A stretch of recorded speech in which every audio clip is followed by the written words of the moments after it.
안녕하십니까. 오늘은 5월 14일입니다. 이제 실업수당 신청자 수가 3,600만 명을 넘었습니다. 로스앤젤레스를 비롯한 전국 각지에서 서서히 영업을 재개하는 움직임이 있습니다만 여전히 확진자 수가 증가하고 있고 백신이 나오지 않은 상태여서 정상으로 가기에는 아직 멀어 보여서 안타깝습니다. 우선 오늘까지 업데이트된 소식을 간략하게 정리해 드리도록 하겠습니다.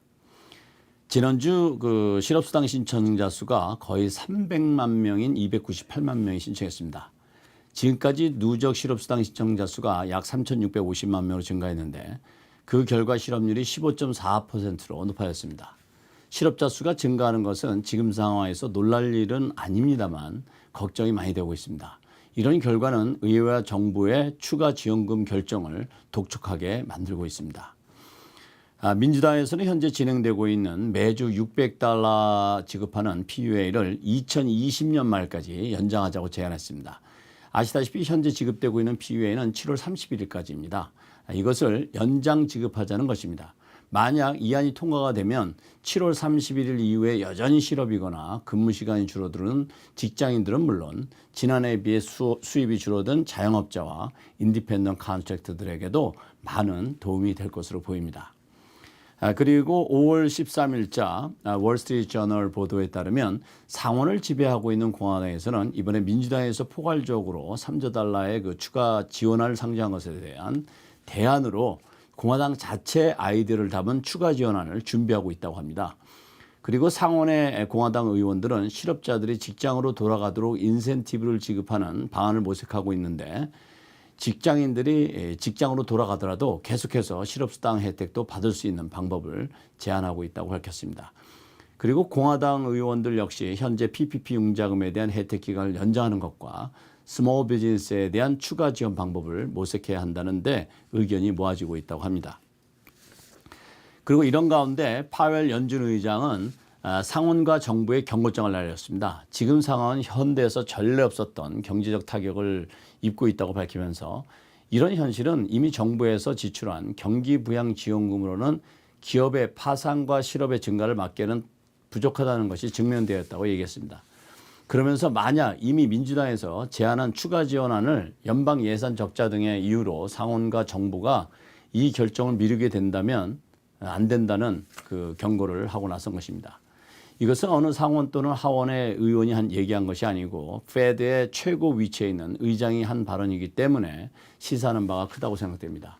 말하자면 숨 넘어갈 것 같은 스몰 비즈니스들과 실업자들이 많은데 정치적 목적에 따라 갑론을박하면서 시기를 놓치게 되면 돌이킬 수 없는 상황에 직면할 수도 있다는 직언의 경고장이라고 할 수 있습니다.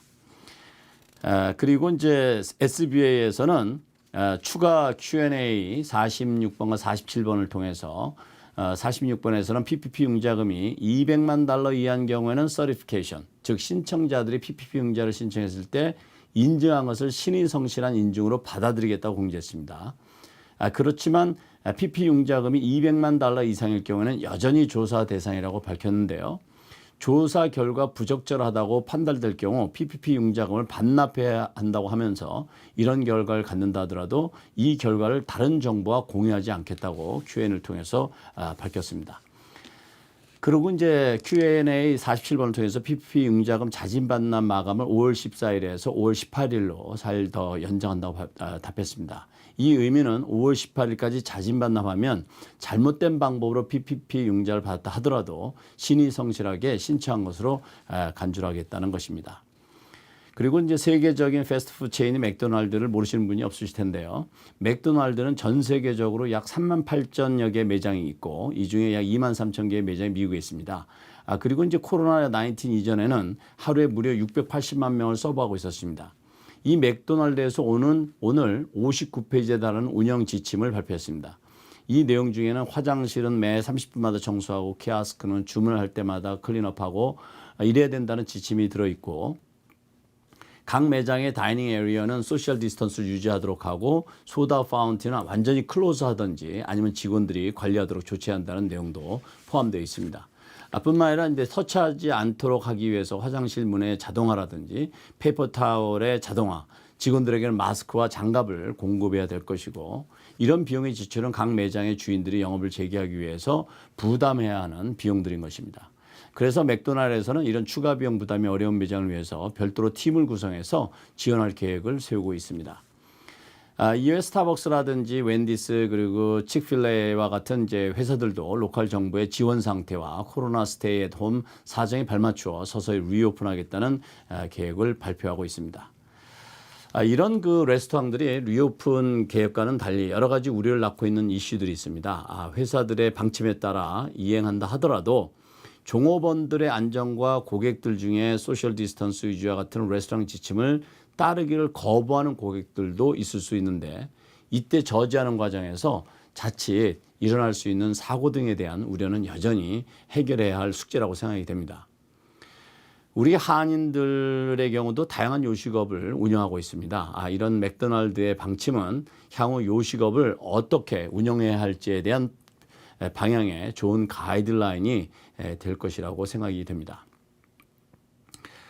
오늘 말씀드린 내용을 정리해 드리겠습니다. 첫째는 미국의 실업수당 신청자 수가 3,650만 명입니다. 그리고 둘째는 민주당에서는 연방 실업수당 PUA $600 지급을 현행 7월 31일까지 해서 금년 12월 31일까지 연장하자는 안을 제안했습니다. 세 번째는 공화당에서 현재 민주당에서 제안한 3조 규모의 추가 지원금을 대체할 구제안을 준비하고 있습니다. 넷째, 파웰 연준 의장은 갑론을박하는 상원과 정부를 향해서 추가 지원금 결정을 서둘러야 한다고 경고장을 날려보냈습니다. 다섯 번째는 SBA에서는 PPP 융자 $200만 이하는 인증으로 신의 성실한 것으로 간주하겠지만 $200만 이상의 융자자들은 여전히 조사해서 이것을 증명해야 한다고 공지했습니다. 그리고 자진 반납 마감일은 5월 18일로 연장했습니다. 여섯째, 맥도날드는 리오픈하기 위한 운영 지침서를 오늘 발표했습니다. 오늘은 여기까지입니다. 감사합니다.